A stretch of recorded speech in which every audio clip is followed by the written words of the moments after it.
Please welcome the athletes of the men's 200 meters freestyle S14 final. Celui que l'on attend, Nicolas Bennett du Canada de Parksville en Colombie-Britannique, âgé de 20 ans. Il sera dans le corridor numéro 4. Il est le champion du monde en titre de cette épreuve, le 200 mètres style libre S14. Deuxième en 2022, donc Nicolas, de très, très grandes ambitions pour cette finale du 200 mètres. Oui, mais la tâche sera difficile parce que le nageur britannique est sur un élan. Il a fait la marque mondiale lors des qualifications de la Grande-Bretagne en avril. Une qualification pour les Jeux, pour une participation aux Jeux paralympiques. On s'attend à un duel entre ces deux hommes. C'est parti! Le rendez-vous, un des rendez-vous ce soir pour le Canada.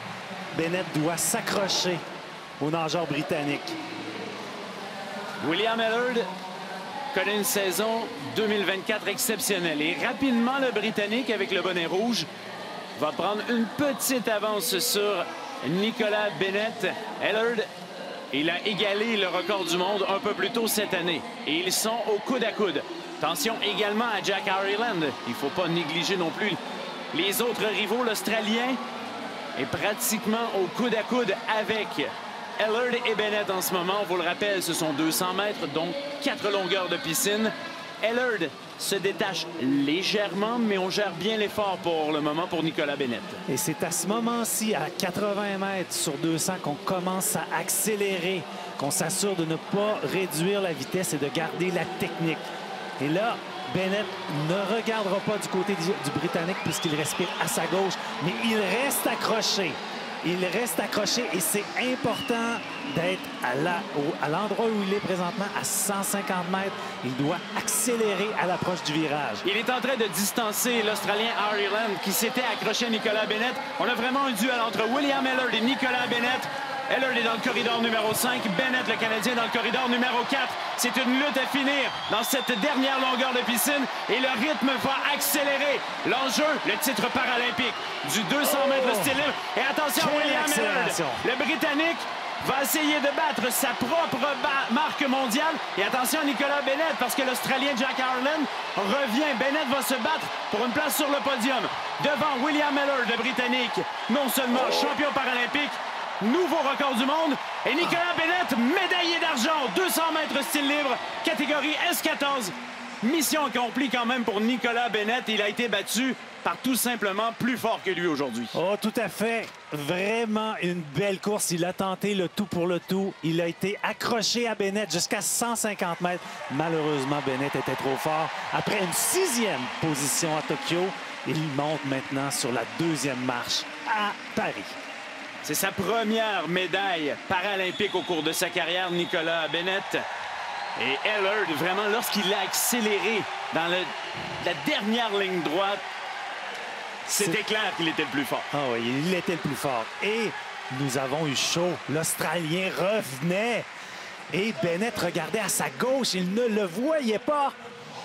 Seulement 16 centièmes séparent Bennett et Ireland pour la médaille d'argent, à l'avantage du Canadien, notre plus grand plaisir. Oui.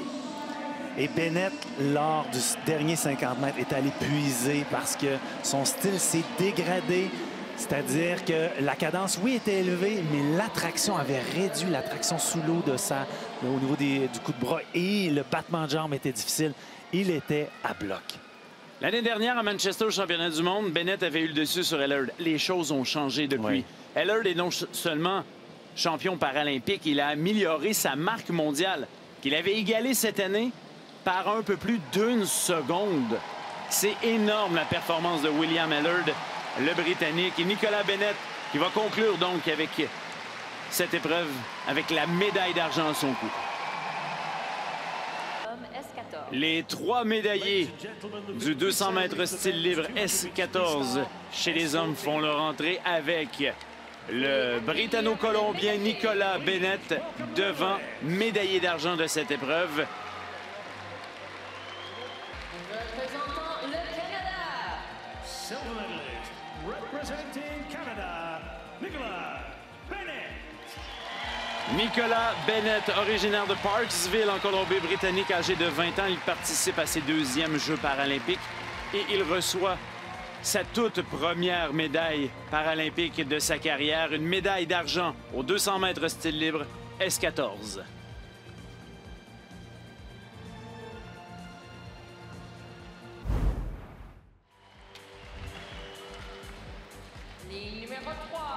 Dans le corridor numéro 3, Danielle Doris, originaire de Moncton, au Nouveau-Brunswick, âgée de 21 ans. Elle avait terminé 4e à Tokyo, médaillée de bronze dans cette épreuve aux Mondiaux l'année dernière.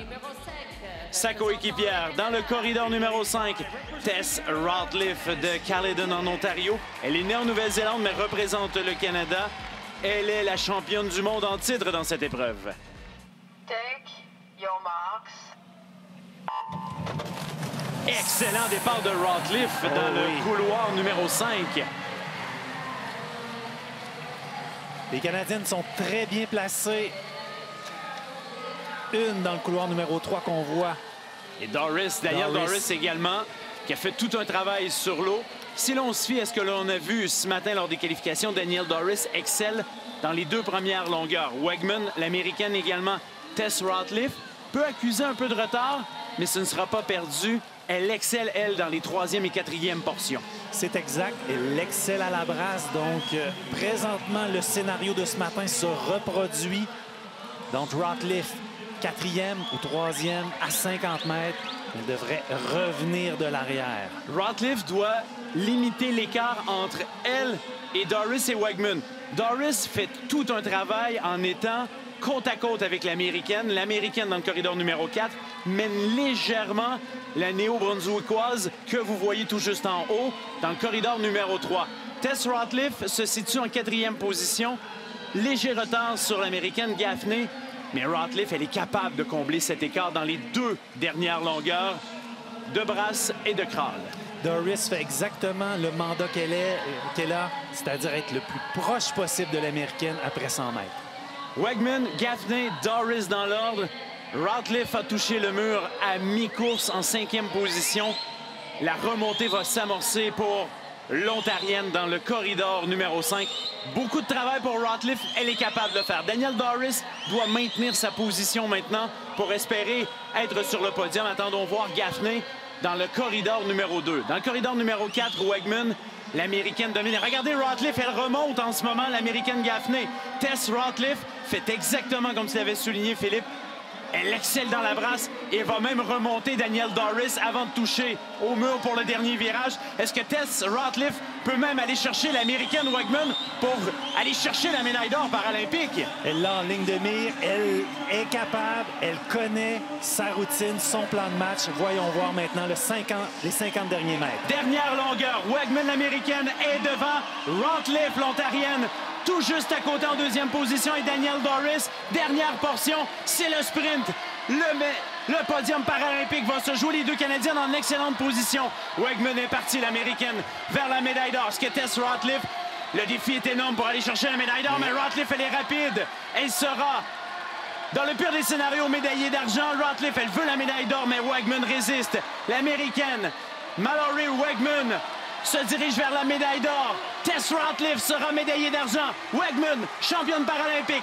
Tess Ratliff, médaillée d'argent. Et malheureusement, Danielle Doris va terminer en 4e ou 5e position, puisque c'est l'Américaine Gaffney qui va monter sur la 3e marche du podium.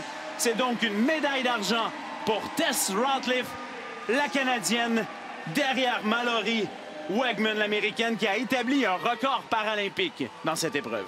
Quelle bonne course pour Ratliff, qui a fait un excellent chrono, qui a respecté son plan de match, c'est-à-dire laisser partir l'Américaine pour la première partie, la première moitié de course, par la suite revenir de l'arrière et tenter de s'approcher de Wegman.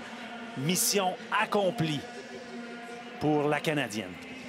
Mallory Wegman, l'Américaine, c'est un 2e titre consécutif dans cette épreuve et un record paralympique. Elle améliore son propre record établi à Tokyo il y a 3 ans. Et Tess Ratliff, c'est fascinant de voir la remontée qu'elle peut faire à compter du segment de brasse. Ouais. La brasse extrêmement clé parce que c'est le style qui a plus d'impact sur le temps total puisqu'il est le style le plus lent. Donc, il faut absolument soit limiter les dégâts ou exceller, bien entendu. Et pour Danielle Doris, malheureusement, ça se termine avec une 6e position.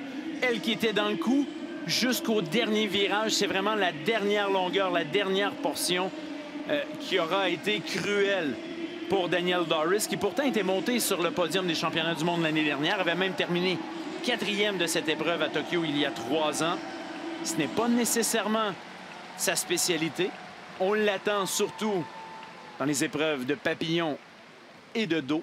Vous l'avez vu, dans les 2 premières longueurs, elle dominait aussi Danielle Doris.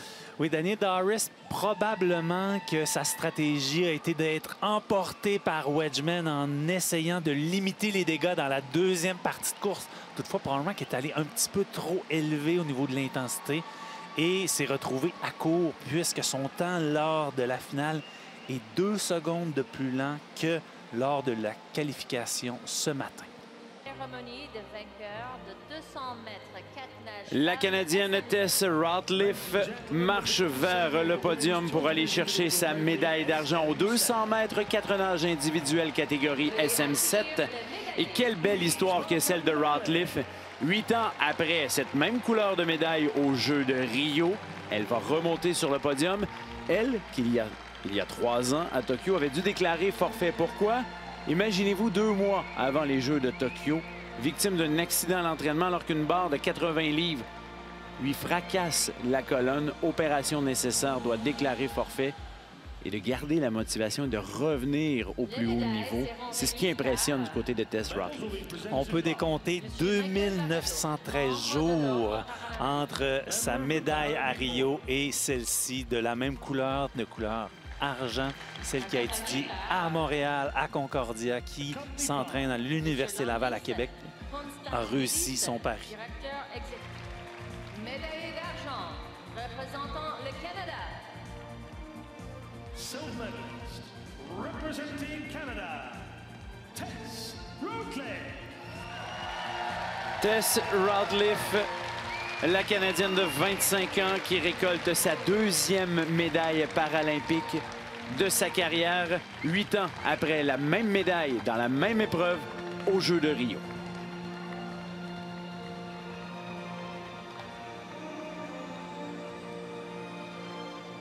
Et que de chemin parcouru depuis cette médaille d'argent à Rio il y a 8 ans. Et oui, elle a effectué une très belle course, un peu en retrait lors de la première moitié. Et par la suite, elle a repris contrôle de la 2e position dès la brasse pour conclure avec une très bonne dernière longueur au cran.